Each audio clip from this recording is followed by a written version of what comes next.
What up? What up? It's your boy Conservance 34 with some thoughts in reaction to Dave Matthews Band Show, July 30th, 2021, West Palm Beach, night one. Welcome to those who are coming in now. Hopefully, you guys were able to listen into the show, the SiriusXM stream, and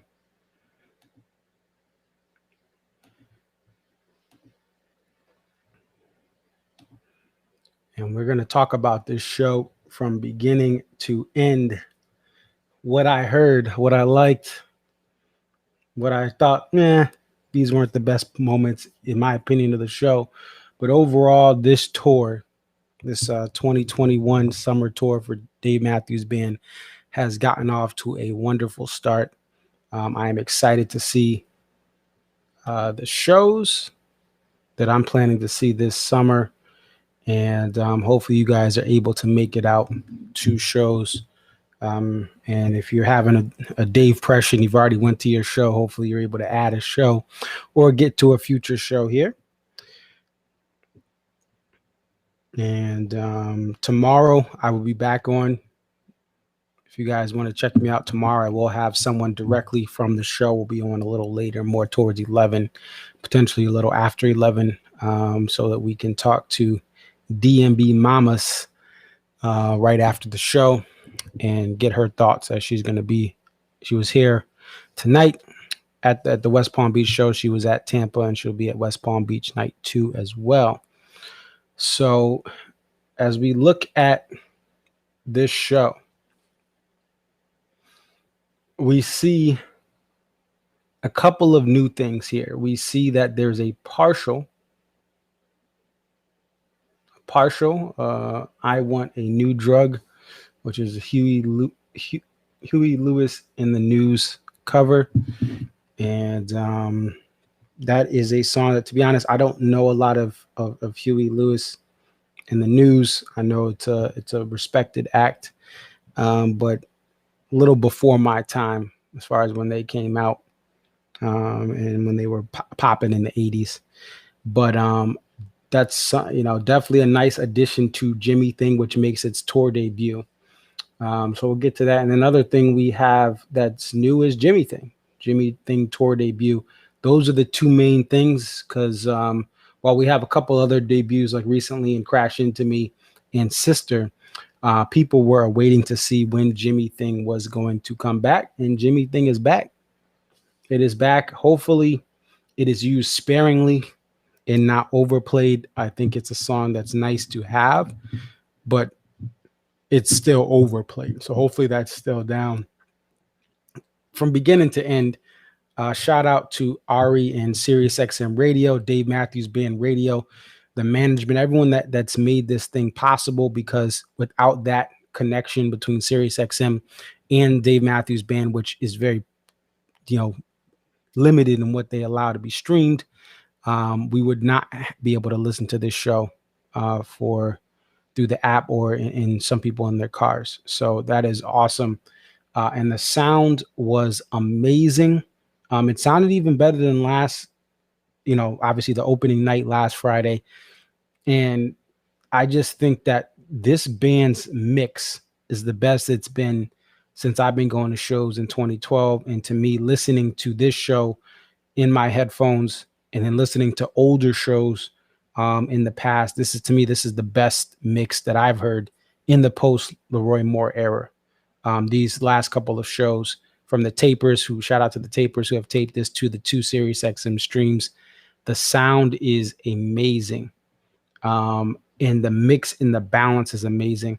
One of the things about Dave Matthews Band that I initially, my first show, it is something that brings in new fans. In years past, they've tried to be a rock band, right? You have a Warehouse that has more of a rock twang. You have a Don't Drink the Water, which still today sounds like what I call Tim CDC, which is Tim Reynolds playing these loud harmonics, distorted, like he's in a metal band over Dave. that's been something that draws in new fans. It draws in fans who listen to Crash Into Me on the radio and think DMB is soft or they can't really crank it up. But that's not Dave Matthews Band at its best. Best DMB is jazzy DMB. The best DMB is a blend where the acoustic percussiveness of Dave Matthews and Carter Beauford drive the songs, and that's what we got tonight. We got Carter, Dave, and Buddy on piano a lot more than usual. They were the key parts that the band rallied around. And the only reason it sounds like that is because the way the mix was adjusted. And that was a great thing. Starting with the Seek Up, which had Buddy playing the key, his keys right away. And a great song to, start this thing off with. When the sun's about to set and you're in for a night of D&B, when Seek Up starts, it's always a good time. A great opener, and Buddy really bringing that spirit. Now he's not Butch Taylor, but again, when you get him on the keys, obviously there's no violin, and Buddy's filling in that void of where the violin solo was. I like that.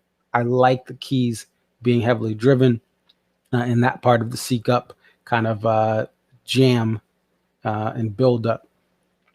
Then we get Crash Into Me tour debut, and again the sound was phenomenal. It was phenomenal, and I heard a little more of Buddy and Crash Into Me, and that's a great thing. This was played as Dave Matthews Band, not as Dave Matthews featuring Tim Reynolds playing over him. It was a great balance. It was a great mix for that. And then, we get to When the World Ends. And again, it's this song is coming back in style as we were in this season of COVID, which is still not over in some situations where we have concerns about variants. So it's a fitting song, even though we hope the world doesn't end. Satellite is next. And now here's the thing with Satellite. I know people don't like Satellite. I actually don't mind Satellite. And one of the things that makes Satellite great is when you can hear Dave's guitar. Could it have been turned up more? Of course it could have been turned up more. Could Buddy have been on piano instead of organ? Absolutely. Listen to Live Tracks 31. Live Tracks 31 is the best sounding Satellite. And one of the reasons it's so great is because you have piano and acoustic guitar driving that. So I still enjoyed it. Not the best song in the world to listen to live, but I still think it has wonderful, the melody and everything that's written in Satellite is beautiful. It's just when you have it live, sometimes it doesn't always translate. And it's just played so much that sometimes people get sick of it. Now, Sweet Up and Down. What I liked about Sweet Up and Down is this. You had, again, Dave and Buddy. They were the main points that the band rallied around for the beginning. Now, this is a song when you have more of a louder electric guitar and Tim, it does work, right? It's not like it doesn't work. And that can be an awesome thing. Dun, dun, dun, dun, dun, dun. And you have the electric guitar being one of the catalysts for the how they have done it in the post-war era. That works. But I did like how they made this more of, it was not a rock band playing Sweet Up and Down. It was Dave Matthews Band, the acoustic roots of Dave Matthews Band playing Sweet Up and Down. Dave's guitar and Buddy on keys on his left hand. It sounded like his left hand bass notes, or somewhere in the middle, towards the left middle of the keyboard. He's playing behind Dave. And there's a gradual buildup. It's not just smack you in the face when you start. It does build up. It does get it's hype at the beginning, but it builds up slowly but surely. You go sweet up to the arc of the song where Jeff is, where you start jamming. Jeff has a solo. You hear Rashawn, but Rashawn is not squealing or absurdly playing in his high registers at the top of the treble clef. And even above the treble clef's staff, which can be annoying to me at times when it's not properly utilized. There are times for Rashawn to to be kind of that loud, high pitch, but it's few and far between. Most of the time, it's better when he's down to earth, and he was down to earth on Sweet Up and Down, and you get a little bit of a flair of Tim Reynolds versus like the whole blast or blare of it. So I really liked how they did Sweet Up and Down.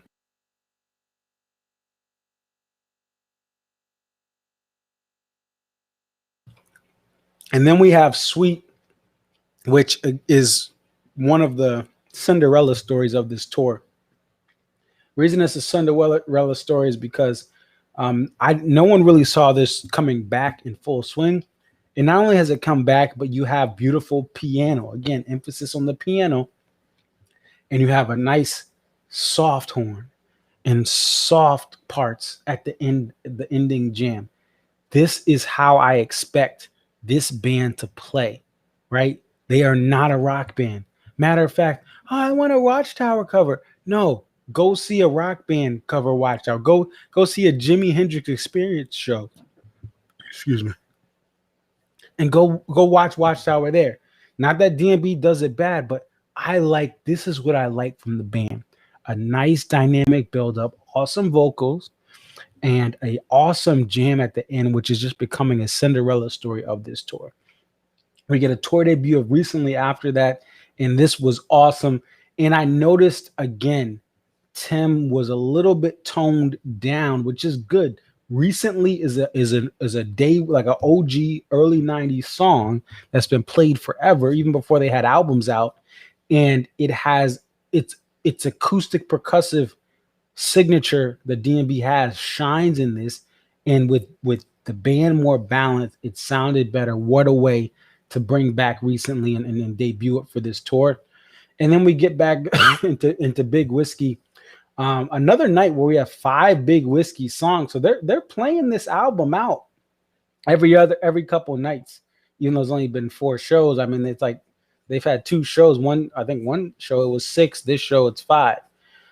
So they're playing Funny the Way It Is.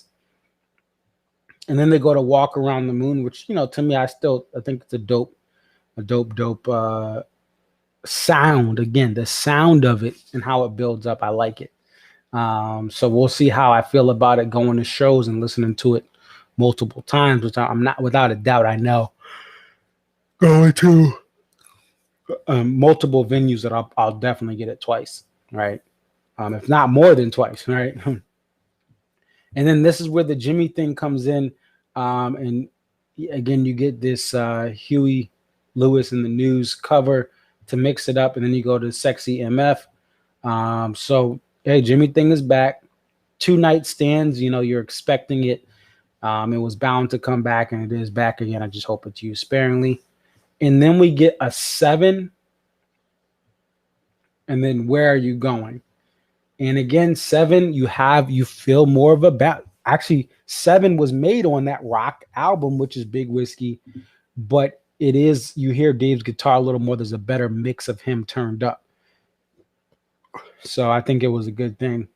And then Where Are You Going? Rooftop with the awesome breakdown, which gives it new life. So we have another Away From the World. And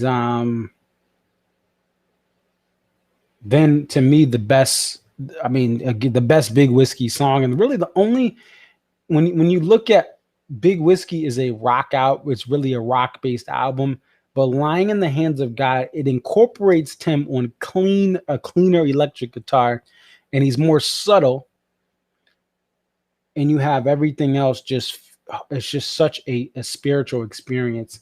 And Buddy's solo is also always great.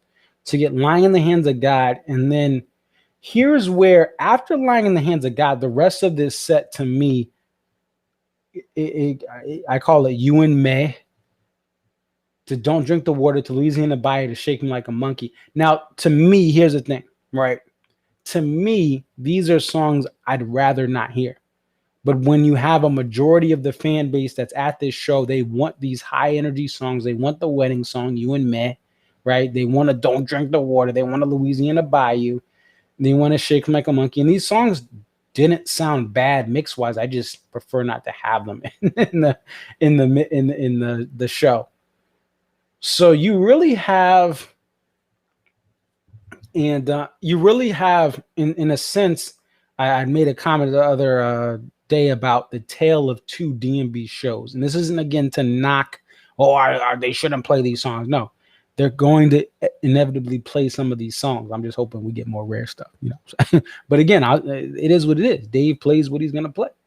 But you get 16 through 19 are just, these are songs for the casual fan, the fan who's at their first show. You want to end, and if this isn't a bad thing, because you want to end on the things that get people up and popping. You don't want to have, now at a Saratoga Springs, you can have a typical situation, right? Like a song before the encore closes. You could have a What You Are. You could have all sorts of stuff at a Saratoga Springs, but this is West Palm Beach, a staple two-nighter, but you're going to have a casual fan base that's here, and it's not a Gorge or SPAC or Deer Creek, and there's very few venues that have that more knowledgeable fan, almost like going to a Yankees game or a Red Sox game for baseball, going to a Knicks game where you have a more knowledgeable fan base. They know the sport front to back more than the average city. So this is just you're in the South. You have a lot of people traveling to these destination shows in Florida, but you do have a crowd that wants to go up and be rowdy. And yes, these songs get them up. And I went to a Chris Stapleton show on Wednesday, and ironically for Chris Stapleton, I like all of his music, but what got me really going was hearing Fire Away and Broken Halo, some of his biggest hits, Tennessee Whiskey. So for other artists, I actually do like when they play their big hits at the end, or the high energy stuff. For DMB, I could go without these songs. I'm still going to have a good time at the show, right? I'm not going to fold my arms and be mad. I'm going to enjoy these at a show. I'm not going to complain or yell or whine at a show, but I just prefer, hey, if I could eliminate these songs, if Dave said, hey, what songs you want cut? Mr. Matthews, You and Me, Don't Drink the Water, Bayou, Shake Me Like a Monkey. I made a joke on Twitter that Shake Me Like a Monkey has been traded from the encore closer to the set closer for a song to be determined. That song was Trippin' Billy's, because Shake Me closes out the set. We get a Sister tour debut in Trippin' Billy's. And Sister is definitely a special song for people who have sisters, who have some people you may have lost a sister. Dave lost a sister and has one left by the name of Jane. But so that's a special song to him for his surviving sister, that they have a close bond, and then his sister who has passed. And then so Tripping Billy's closer, which is a solid closer. 21 total songs with, again, a Jimmy thing that has a cover partial. No full covers played yet, right? Just a partial. And we have the debuts of Crash Into Me, Recently, Jimmy Thing, and Sister. Any thoughts or comments? Definitely let me know what you think. But this is a good night one. It's a good night one. You know, you're not expecting all these rare stuff. And again, this is a 2-night stand that is a staple. It fills up. It's a popular, but it's not a SPAC. It's not a Deer Creek. This is, and typically this show is also later in the tour, because they started the tour in late July. It just happens to be one of the newer shows. By now, they typically have already hit some, at least like a Deer Creek. SPAC varies. Sometimes SPAC, but usually they hit SPAC before they hit West Palm Beach. But this happens to be the first opener, two-nighter of the tour. Now the song spread, again, Big Whiskey, 5 Big Whiskey, only 1 before These Crowded Streets, only 2 from Crash, which is celebrating, I believe it's Crash 25. Yeah. It's 25th anniversary, only 2 songs, but you get a Crash Into Me, 2 Remember 2 Things, 2 Under the Table and Dreaming. So Big Whiskey yet again is dominating another show, like I said earlier. And you have one everyday song, you have one Busta Stuff, one stand up, which, hey, one stand up, I'll take that. No stand up, I'm good. And nothing from Come Tomorrow, which again, I'm good with that. One of the things is, as the band builds up its catalog, I like to see certain stuff go mission. We had plenty of Come Tomorrow, and there'll be Come Tomorrow. We had Do You Remember? There'll be other stuff that comes in that a Come Tomorrow tease. But I'm okay with Come Tomorrow going away. They played it out before this little break. They're trying new things. Yes, Big Whiskey to me shouldn't be the lead here, especially for the 30th anniversary, because to me, while it's a pivotal album for them, you know, the first one where Leroy has passed once it's out, but he has some of his parts have been recorded for it. I still think it's just, I would love to see more of the Under the Table and Dreaming Before These Crowded Streets be expanded, but there's plenty of time to do that. And the most important thing about this show is the sound. The sound was amazing. The mix is amazing. The balance is amazing. This sounds like the Dave Matthews Band. Like, the guy named Dave Matthews is the main focal point.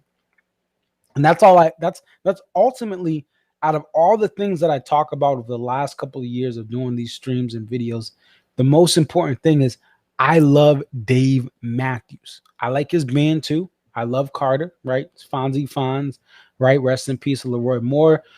Boyd at his best. He is, I wish Boyd the best now, but it's just right now. I mean, I don't think ever there'll be a time where he can tour with them again. And if so, he needs to be ready for a tour, and he has to be in sync with the band. The chemistry is not there for him to come back. And it appears there's no fiddle player that's going to be coming anytime soon.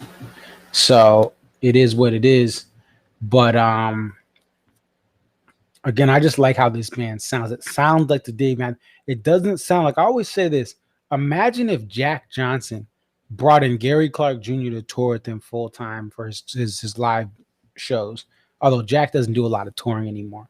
But if, let's just say, Jack Johnson goes on tour and then Gary Clark Jr. is the guest guitar, like electric guitars, and he's playing all over Jack Johnson's music, which is acoustic bass. That's how I feel with the Dave Matthews Band post Roy, is that there's certain moments like a Busted Stuff, and I think it was 2010, where, dude, Tim is playing all over him. I didn't feel that tonight, right?